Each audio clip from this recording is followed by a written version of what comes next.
मैं हमारी इज्जतदार माँ और बहनों को यह भी पैगाम देने आया हूं कि आप जानते हैं कि 29 सितंबर 2008 को क्या हुआ था।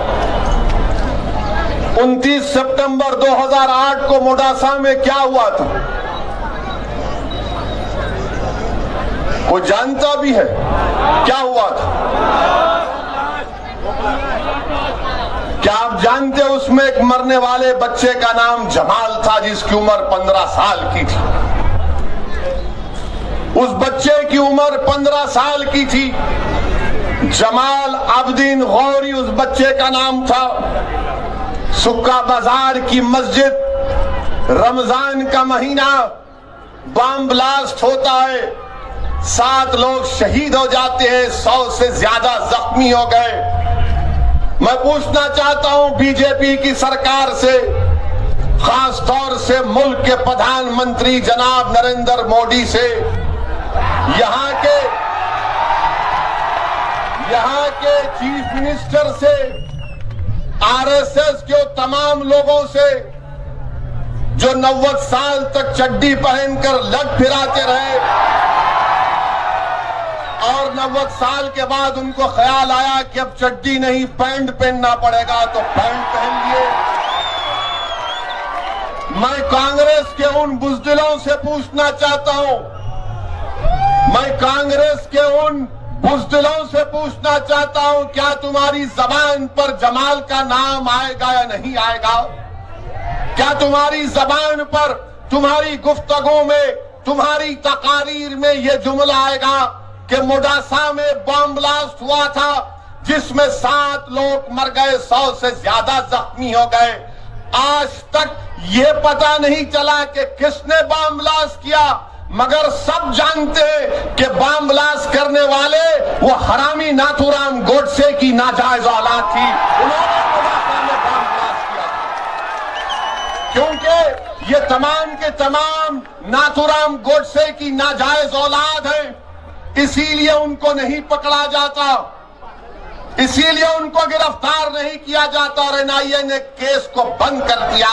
मेरी मां और बहनों, मैं भी साहिब औलाद हूं और मैं भी अल्हम्दुलिल्लाह सफर करता हूं, मगर जब वापिस अपने घर को जाता हूं तो दिल में एक इश्तियाक होता है कि मैं अपनी औलाद को देखूं।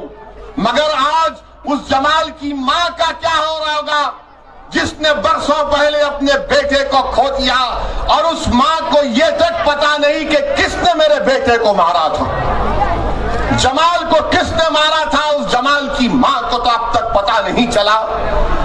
जो 7 लोग शहीद हो गए, उनके अफराद खानदान को नहीं मालूम कि हमारे अब्बा को, हमारे भाई को, हमारे बहनवई को क्यों, चाचा को मारा गया, किसने मारा। मैं हमारी मां और बहनों से दर्दमंदाना अपील कर रहा हूं कि अब दोबारा जमाल को नहीं मरने देंगे इंशाअल्लाह ताला। मोडासा में हम किसी जमाल को मरने नहीं देंगे, और अगर कोई जमाल को मारेगा तो याद रखो हम चुप नहीं बैठेंगे, आवाज उठाएंगे जमहूरियत में। इंसान की जान की कीमत होती है, चाहे वो इंसान मुसलमान हो या हिंदू हो, आदिवासी हो या ट्राइबल हो।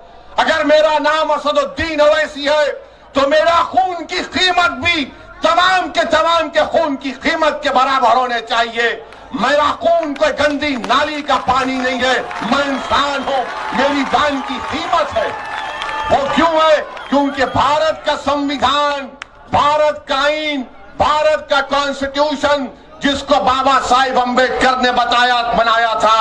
अम्बेडकर ने कहा था कि भारत में चाहे हिंदू हो, मुसलमान हो, दलित हो, आदिवासी हो, ओबीसी हो, ब्राह्मण हो, क्षत्रिय हो, पटेल हो, सब बराबर है, सबकी जान की एक कीमत है।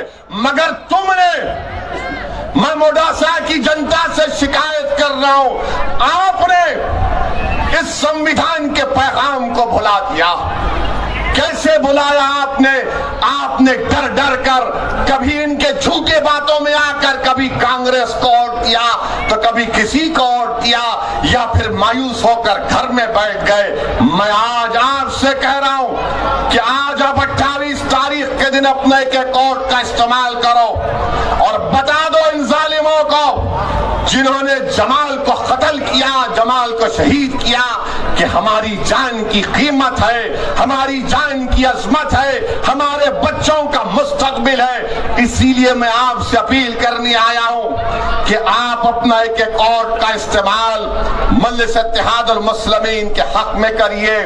28 तारीख के दिन अपने घर से निकलिए सुबह के अवलीन सातों में और पोलिंग बूथ को जाकर अपना एक वोट पूरे इत्मीनान और एतमाद के साथ बेखौफ होकर मजलिस के हक में इस्तेमाल करिए। ये कांग्रेस पार्टी ये जिम्मेदार है। अगर आज भारत का मुसलमान कमजोर है, अगर आज भारत के मुसलमानों की कोई सियासी आवाज नहीं है, अगर आज भारत के मुसलमान दलित आदिवासी परेशान है, तो यकीनन इसमें बहुत बड़ा रोल कांग्रेस पार्टी का रहा। मैं आज आपसे अपील कर रहा हूं कि आज आपके पास एक मुतबादिल के तौर पर मजलिस इत्तेहादुल मुस्लिमीन आपके पास है। आपको मैं मुबारकबाद भी देना चाहता हूं मोडासा की आवाम को, मैं खास तौर से नौजवानों को, हमारी इज्जतदार मां और बहनों को सलाम करता हूं कि आपने CAA, NPR और NRC के खिलाफ आपने मोडासा में एक तारीखी एहतजाज किया। आपने गुजरात की सरजमीन को हिला कर रख दिया। आपने CAA, NPR, NRC के खिलाफ जो एहतजाज किया वो काबिल मुबारकबाद है। मगर मोडासा की आवाम, मैं आपको यह भी बताना चाहता हूं, क्या आपने जब CAA का कानून बना तो क्या मोडासा के बुजुर्ग लोग जाकर अपना बर्थ सर्टिफिकेट नहीं निकाल रहे थे? क्या आप अपना बर्थ सर्टिफिकेट नहीं बना रहे थे? क्यों बना रहे थे कि CAA का कानून आ गया है, मुझे अपने कागज दिखाना पड़ेगा? मैं अपने बुजुर्गों से अपील करूंगा, अगर मेरी गुफ्तगू में कोई जज्बात या आपको नजर आते हैं तो नजरअंदाज कर दीजिए, मगर आप ये सोचिए कि कब तक हम डर डर कर जिंदगी गुजारेंगे। CAA का कानून आया तो हम डर गए और हमने एहतजाज किया और करेंगे इंशाअल्लाह ताला। मैंने पार्लियामेंट में खड़े होकर बीजेपी के 306 अराकीन लोकसभा के सामने कहा कि तुम CAA का कानून बनाओ, हम भारत में फिर एहतजाज करेंगे। बल्कि मोडासा में जब CAA का एहतजाज शुरू होगा, ये दीवाना भी आपके सामने आकर साथ खड़ा हो जाएगा। मगर मेरे अजीज दोस्तों और बुजुर्गों, मेरी इज्जतदार मां और बहनों, ये डर डर कर जिंदगी कब तक गुजारेंगे आप? आप भारत के हम शहरी हैं, हमको अपनी आवाज उठाने का हक है, हमको बेखौफ होकर अपनी जिंदगी गुजारने का हक है। और जब तक आप अपनी सियासी क़यादत को मजबूत नहीं करेंगे, हम अपने मसाइल को भी नहीं हल कर सकेंगे। मेरी आपसे अदबन गुजारिश है कि आप मुत्तहिद रहिए। और ये एक और पार्टी का उम्मीदवार आया है, झाड़ू का कट्टा उसके हाथ में, ये कितना अजीब है, इतना बुज़दिल है, डरपोक है। जब दिल्ली में फसाद हो रहा था, जब दिल्ली में हिंदू और मुसलमान अपने आप को इंसान भूलकर एक दूसरे पर हमला कर रहा था, जब इंसानियत खत्म हो रही थी, 20 से ज्यादा मसाजिद को नुकसान पहुंचाया गया, जलाया गया, 50 से ज्यादा लोगों का कत्ल हुआ, ये झाड़ू वाला दिल्ली का बजाय उन महलों में जाता जहां पर गड़बड़ हो रही, ये जाकर गांधी की समाधि पर जाकर बैठ गया। अरे गांधी का अगर नाम लेकर अपनी दुकान चमकाते हो तो क्या तुम नहीं देखे कि तारीख में गांधी ने जहां का हिंदू मुस्लिम फसाद होता तो गांधी वहां पर पहुंच जाते। गांधी हिंदू और मुसलमानों से कहते कि मुझे मार दो पहले तुम। क्या तुमने नहीं देखा कि गांधी ने भूख हड़ताल की थी कि मैं उस वक्त तक अपनी भूख हड़ताल खत्म नहीं करूंगा जब तक कि हिंदू और मुसलमान अपने आप को मारना खत्म नहीं करेंगे। मगर ये बुज़दिल जाकर गांधी की समाधि पर बैठ गया। मेरे अजीज दोस्तों और बुजुर्गों, तबलीगी जमात को कोरोना जिहाद